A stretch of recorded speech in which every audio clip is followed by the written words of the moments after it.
I'll be 103 the 17th of June, which is next week.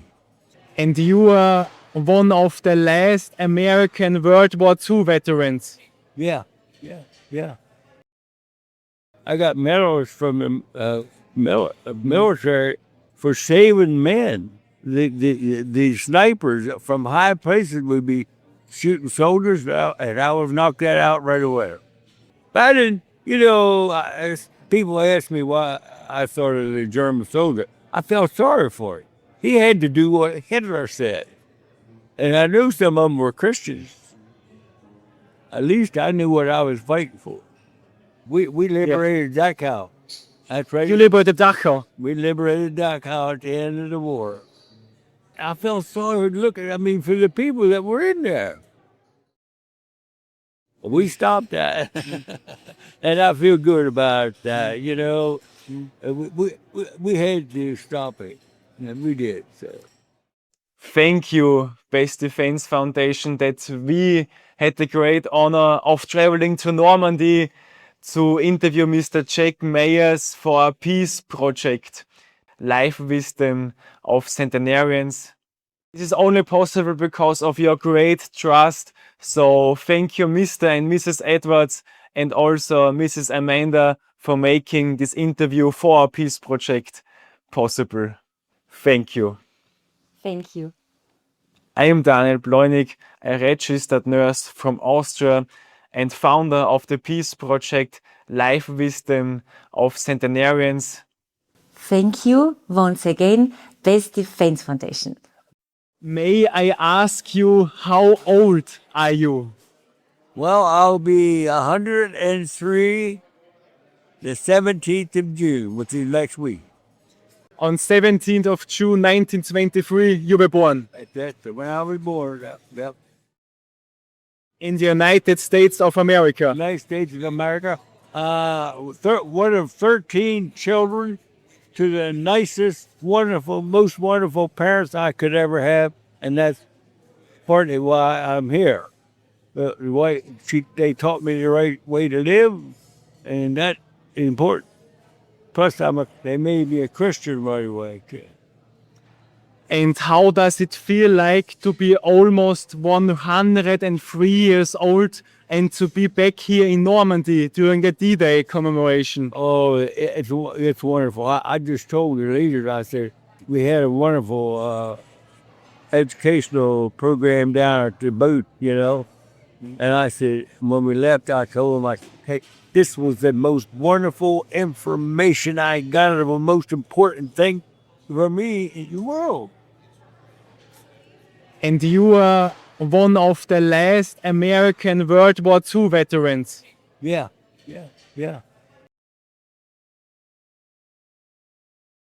And you were part of the 692nd Tank Destroyer. I was the gunner the entire time. The entire time? Yeah. And when was the first time that you got into the war? Was it 1944 during the D-Day invasion or later? It was right after the invasion. We went in through Cherbourg. So you were not at the D-Day invasion, but a few days after? A little bit after. Yeah, a little bit after. In Cherbourg? Cherbourg. It's right down from it, down the coast from it, yeah. And got our equipment and went to Holland and freed them. And then we came down and we're going into Germany, and General Patton called us over to help him with the Battle of the Bulge with General Patton. Yeah, General Patton. Then you fought in the Battle of the Bulge. Yeah. And that was cold. Yeah, having a cold war. Yeah. But we were fighting at that time with a half track and a 75 millimeter cold tote on the back of it. I was well trained in Fort Hood, Texas, with everything. Whatever I could do, I did. But I was the gunner on everything. every equipment and I was the gunner there with 75 millimeter, and we knocked out machine gun nests and all kinds of things that the Germans were using up there.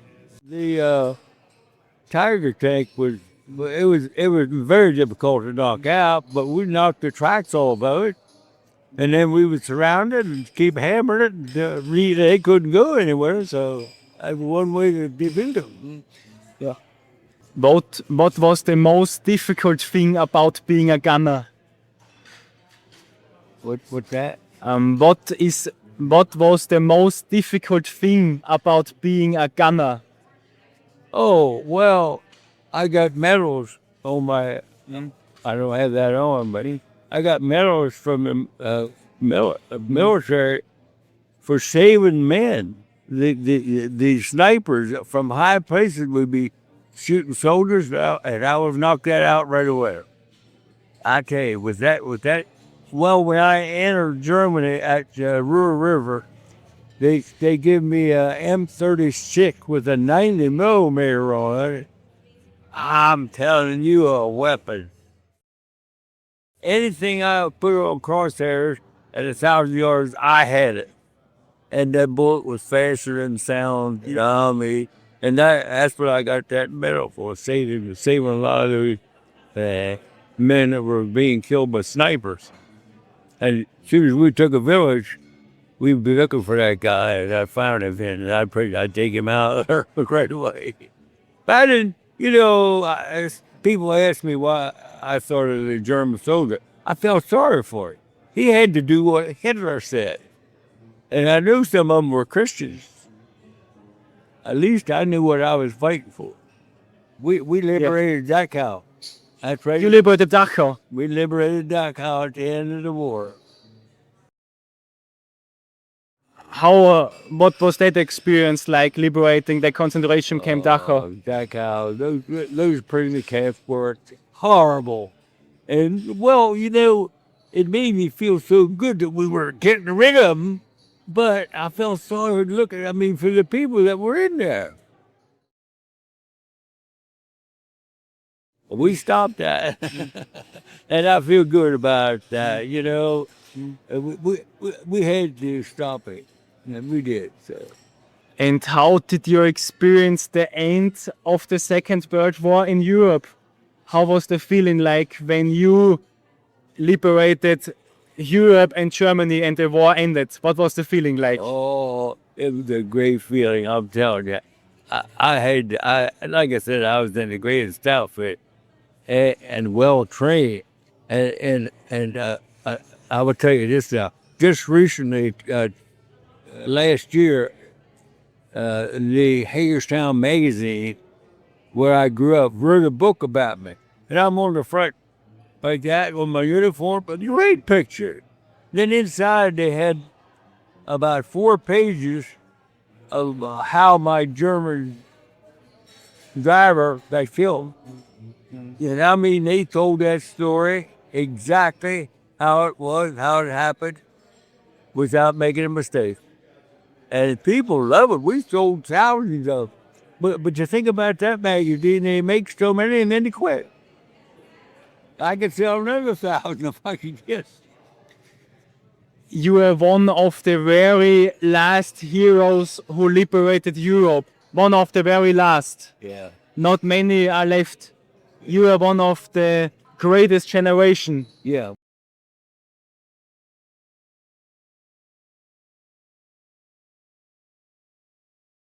And what is your secret for living 103 years? What is your secret? For living this long, for 103 years. What is your secret? Well, I was married. I got married before when he...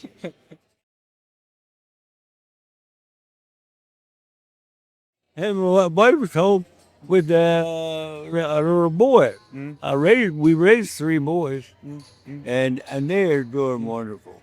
One last question. And what is your wish for the future?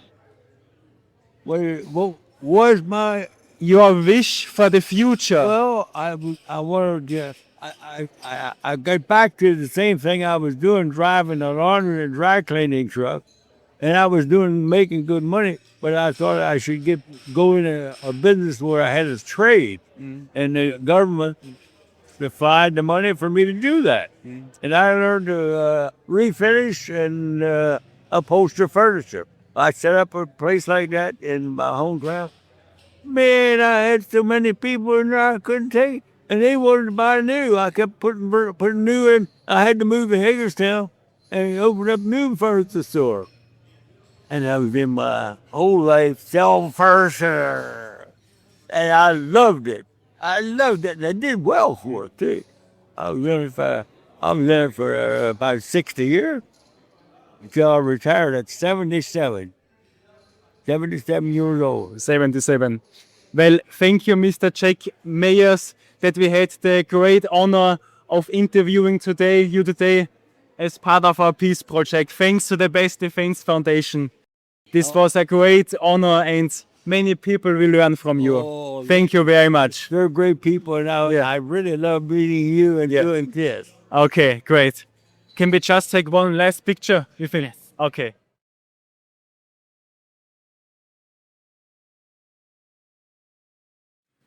God bless America, land that I love. Stand beside her and guide her through the night with the light from above.